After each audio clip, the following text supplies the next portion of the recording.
Hi, my name is Ebony, and this is my wellbeing proposal. So today will be broken up into sections. So why it matters, so the importance of wellness in the workplace, and then we'll go into the overview analysis and the implementation plan of my two strategies. So going into why it matters. So why is employee wellbeing so important? So, most of the world's population spends 1/3 of their life at work.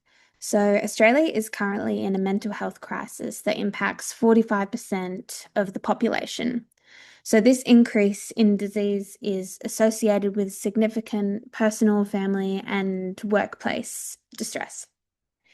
This has an economic impact on Australian workplaces, with absenteeism, presenteeism, and work claims costing 12.8 billion annually.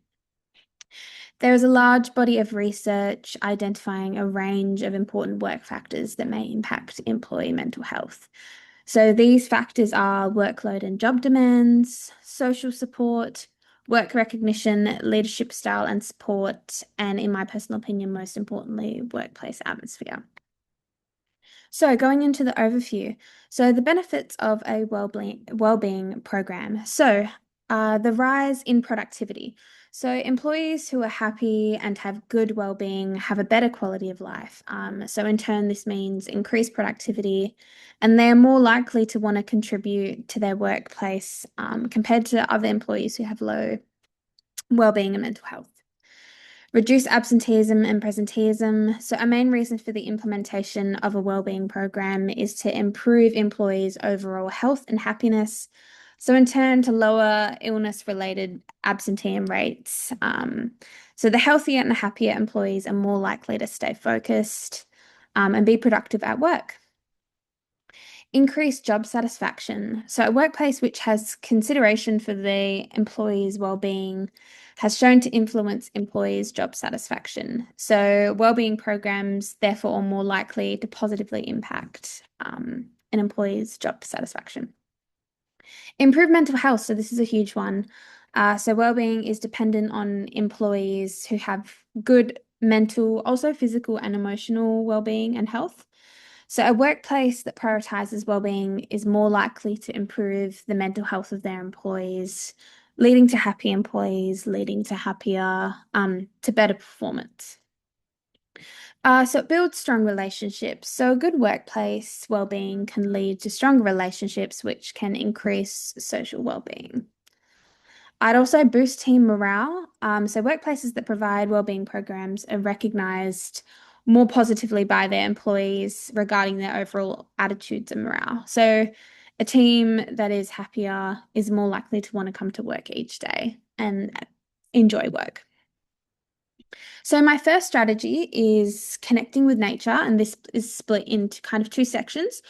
So my first one, sorry, is outdoor walks. So connecting with nature provides the opportunity for mindfulness as well as socialization with colleagues. Employees that have nature contact at work experience health promoting benefits. So this is a huge one. Just a moment for colleagues to take some time out of their day to socialize, to catch up. So the protective factors for these is a reduction in stress and physical health related issues, the promotion of mental health, and it's super accessible. So the low intensity means that it's a super accessible activity for all employees. The socialization promotes well-being as well as improving mood and motivation. The risk factors for this is time availability and workload demand, weather conditions, so might not always be a good day for an outdoor walk. Also, limited access to green or nature spaces. So the workplace that you might work at might not always have a park nearby. So that might make it difficult to, find a contact to nature there. The second subcategory of strategy one is outdoor yoga. So yoga is a mindfulness opportunity that has been proven to have positive effects on both mental and physical health. So the protective factors of this, it improves sleep and decreases work stress. It's really good for emotional regulation. So this is super important for students. So as teachers, coming in with as emotionally regulated will drastically benefit your students. Physical health, this can improve movement, flexibility, posture, also improved focus and attention for the day. So the risk factors. So scheduling before school could be stressful due to getting changed and ready. There might be some time constraints on that. Risk of injury or discomfort, locating a space, and the instructor role and the cost of that as well. And again, time constraints.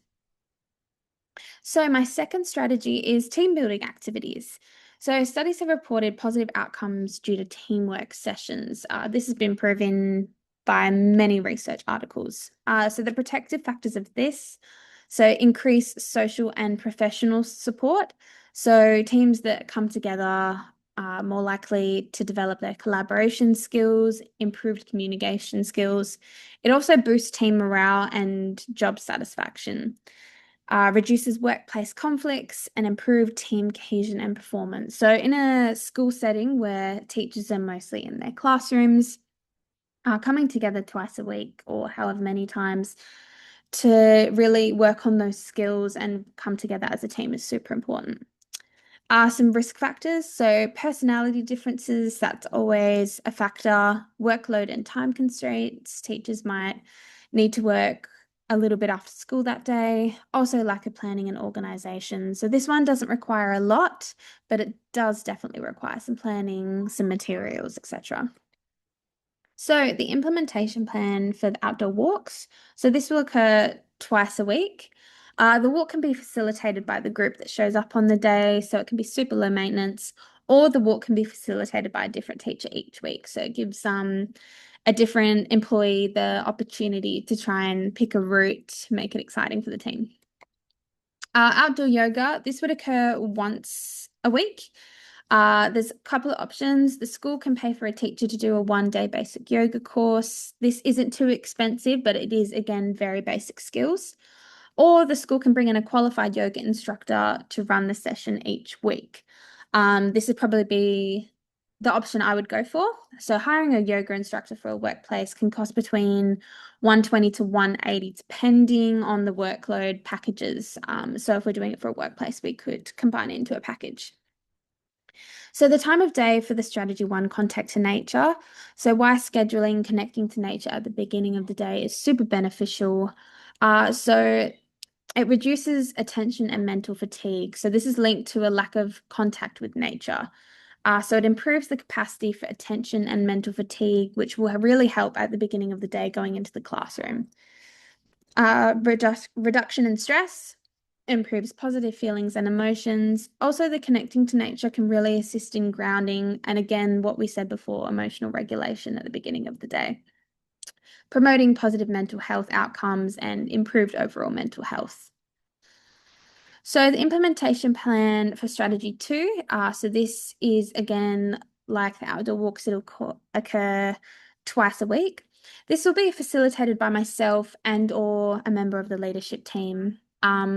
Participants may be asked to have a short warm-up activity prepared. This kind of just gives our employees a little bit of accountability. Maybe we'll come together as a team, plan a little bit of a warm-up activity before we go into our session. So this is a mock timetable that I have prepared. So outdoor walk, as you can see, will occur on a Monday and Friday, so twice a week, and then with the yoga coming in the middle. So there's a lot of opportunities for contact for nature at the beginning, all throughout the week at the beginning of the day. The team building activities will occur twice a week. After school, this just gives more opportunity. There's not as much time constraint compared to the morning. Everyone can come together. It's at the school, everyone's there. Good time.